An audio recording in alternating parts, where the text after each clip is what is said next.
Por que as pessoas têm dificuldade em entender o significado da graça de Deus, Caio? Por causa delas próprias.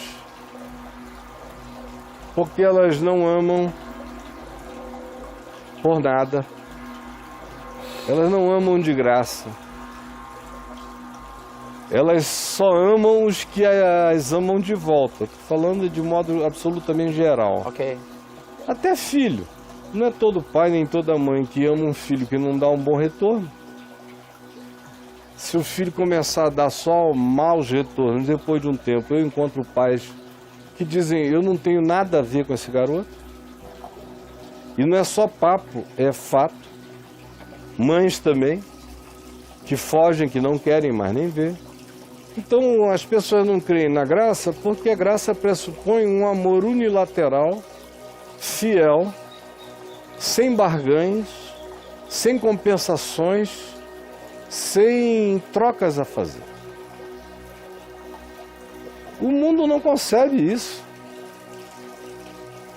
O mundo só... Se você chega e faz alguma coisa por uma pessoa e ela está do lado de uma amiga e você vai embora, qual é a pergunta quase certa? A menos que elas te conheçam muito.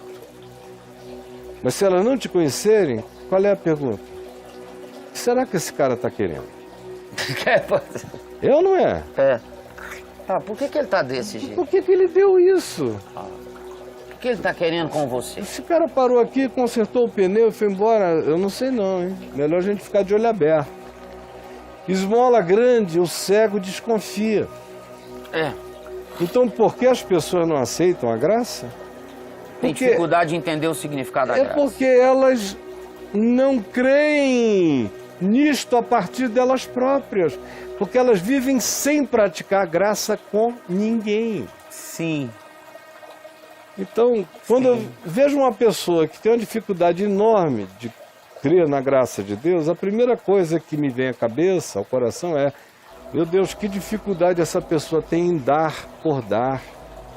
Certo. Em abrir por abrir, em facilitar por facilitar. Sim, cara. Em ensinar por ensinar, em levantar por levantar, em alimentar só por alimentar, em cobrir só por cobrir. Sim. Que dificuldade essa pessoa tem nessa prática? Que esforço ela deve ter que fazer para de vez em quando provar para ela mesma que ela não é tão indiferente assim? Mas assim mesmo ela escolhe um tio pobre, uma pessoa conhecida, para praticar isso esporadicamente. Por um estranho, absolutamente estranho, e que tem a cara de quem não está trabalhando, não está se lavando, não está se cuidando bem, aí não, isso é um vagabundo que se vire. Graça para eles, não. Então Jesus nunca foi praticado pelo cristianismo porque o cristianismo não consegue acolher a ideia de favor absolutamente imerecido.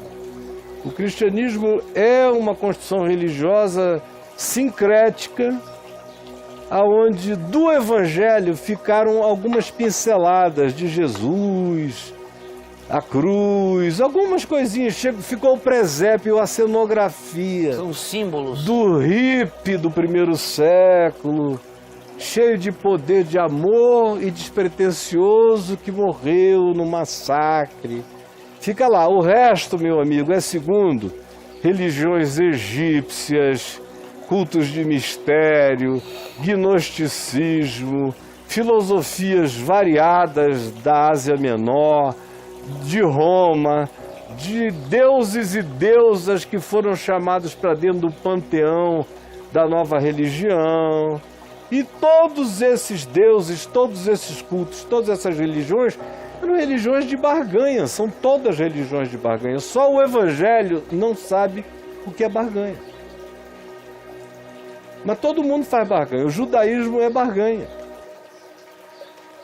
Ande conforme a lei, você será salvo. Não ande conforme a lei, você está condenado. Tem negócio aí. Claro. Não tem essa coisa da misericórdia divina. de dizer, olha, eu conheço todos os teus pecados, mas eles estão perdoados por causa da minha justiça. Está lá nos Salmos, mas não é praticado na teologia judaica. Não é uma cultura judaica. Judeu não tem perdão, cara. Não tem conversa com eles, não? Não, toma lá da cá. O cristianismo eu acabei de dizer. O Islã. O islamismo é barganha. A barganha é essa, de 5 orações por dia. Se você quiser ser grande no reino dos céus, faça uma peregrinação a Meca, pelo menos uma vez na vida. Sim. Dê as suas esmolas conforme as ordens do Alcorão. E pratique todos os ritos da religião e jejue no Ramadã, e tu terás um tesouro no céu. Qualquer outra coisa, no espiritismo kardecista, tem barganha. Não de sacrifício em algum lugar, algum altar ali, não. A barganha é a caridade que eu tenho que fazer para por ela ser iluminado, redimido e salvo. Eu sou salvo pela caridade. Ou seja, eu sou salvo por mim mesmo. Pela prática das minhas boas obras eu sou salvo. Eu me autossalvo em tudo e em todas as concepções de religião e de crença. Aí chega essa coisa do evangelho tão difícil de entender. Para quem não é assim. Um cara que é assim entende rápido. Por exemplo, eu não vi meu pai ficar 2 dias com dúvida sobre o que era a graça de Deus quando ele se converteu. Porque ele já era assim quando se converteu. Eu já ouvia, sem ser cristão, praticar o evangelho sem nenhum batismo ou consciência de Jesus na vida dele. Quando ele tomou consciência, ele falou, ó, é assim. Eu já sabia. É Tipo, assim. Né? É assim. Agora, tem muita gente que também não aceita a graça por causa da autoimagem baixa. É uma outra dimensão. Como é que é isso? É o cara que gosta tão pouco de si mesmo, se autodeprecia tanto, se desvaloriza tanto, que do ponto de vista psicológico ele não consegue acreditar, número 1, que ninguém o ame, e em segundo lugar, que alguém o ame de graça. Então, para ele é muito difícil essa ideia de que ele é amado de graça. Agora, você tem pessoas que receberam todo amor, que são amorosas, que são generosas, que são tudo isso que eu disse nos 2 primeiros casos, que muitas vezes a pessoa não aceita a graça por não ser assim. E aqueles casos em que o indivíduo é tudo de bom, mas assim mesmo não aceita. Sabe por quê? Por quê, Caio? Porque ele é bom demais. Porque ele é bom demais. É justiça própria. Ah, tá. Aí o cara não aceita a graça, porque a graça não quer saber se você é bom demais, não quer saber nada. Quer saber se você, arrependido e quebrantadamente, creu que você foi perdoado antes da fundação do mundo, que você nasceu já sob o signo da misericórdia, que você é filho do amor, que a sua mera existência já é prova do amor de Deus para com você. Isso ainda sem nem falar na cruz. Pois Deus prova o seu próprio amor para conosco pelo fato de Cristo Jesus ter morrido por nós, sendo nós ainda pecadores. A justiça própria atrapalha. Eu vejo gente linda, mas não consegue. Chega na última hora, você vai esperar a pessoa dizer, bom, mas a gente tem que fazer por merecer, tem que se esforçar. Aí vem toda aquela conversa no coração de um homem piedoso. Aí você vê que o problema dele não consegue entender por causa de justiça própria. E tem aqueles que também não conseguem nunca entender, vinculadamente ainda ao problema da justiça própria, porque junto com a justiça própria eles experimentam alguma culpa profunda. Eles nunca acolheram o fato de que eles são pecadores, não porque eles pecam, eles nunca entenderam que eles pecam, é porque eles já são pecadores. São as pessoas que nunca entenderam que a graça é melhor do que a vida, porque ela me alcança naquilo que eu, na minha melhor intenção, não consigo alterar, que é a minha natureza. O meu melhor amor é imperfeito. Sim. A minha melhor justiça é bamba. Não é tão justo assim. Não. Não, é 1 aos Coríntios 13.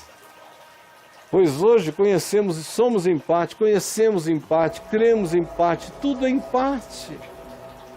Então essa pessoa não entende que ela é em parte e que a graça de Deus cobre toda a relatividade dela, porque ela enxerga essas coisas e tem um senso de justiça própria elevado, ela se proíbe de simplesmente acolher que não vem de obras, que não vem de méritos, que já está feito, para que ninguém se glorie, e que é só pela fé, e que é um dom, é graça, é inexplicável, é unilateral e vem de Deus. Aí tem uma última coisa também, das principais. É aquela pessoa que diz, eu não posso aceitar que é assim, graça de graça, que é redundância, né? Graça já é de graça. Não posso aceitar que é só pela fé, não posso isso, porque eu tenho medo de ficar frouxo. É aquele cara que acha que se ele crê que já está tudo feito, ele vai cair na gandaia, ele vai soltar a franga. Ou é aquela pessoa que diz, eu tenho que ensinar para os meus filhos com um pouco de peso esse negócio que é para eles não acharem que é assim. Tão de graça. Tão de graça. Aí vão botando pitadas e pitadas de coisas para cima e eles próprios nunca descansam, nunca entram na paz.